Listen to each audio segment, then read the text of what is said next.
अस्सलामुअलैकुम फ्रेंड्स, उम्मीद करता हूँ आप ठीक होंगे। आज हम दुनिया की ऐसी पुरकशिश रियासत का जिक्र करने जा रहे हैं जिसमें ना सिर्फ हज़ारों और लाखों पाकिस्तानियों बल्कि पूरी दुनिया के बाशिंदों का रोज़गार बसता है।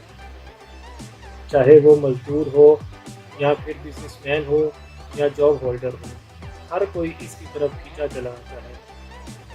इस खूबसूरत रियासत का नाम दुबई है।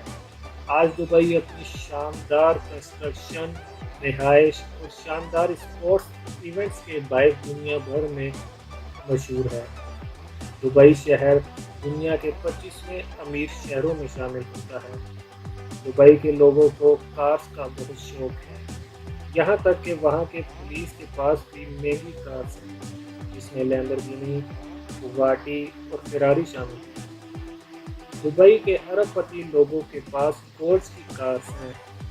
आपको शायद ये सुनकर हैरानी होगी, लेकिन दुबई में ये आम सी बात है। दुबई के लोगों को जंगली जानवर पालने का बहुत शौक है, जिसमें शेर, टाइगर शामिल हैं। और ये सब कुछ हमें दुबई में ही देखने को मिलेगा। ये दुबई की अजीब और अनोखी बातें आपको कैसी लगी, मुझे कमेंट्स में बताएं। और वीडियो अच्छी लगे तो लाइक कीजिए और हमारे चैनल को सब्सक्राइब कीजिए।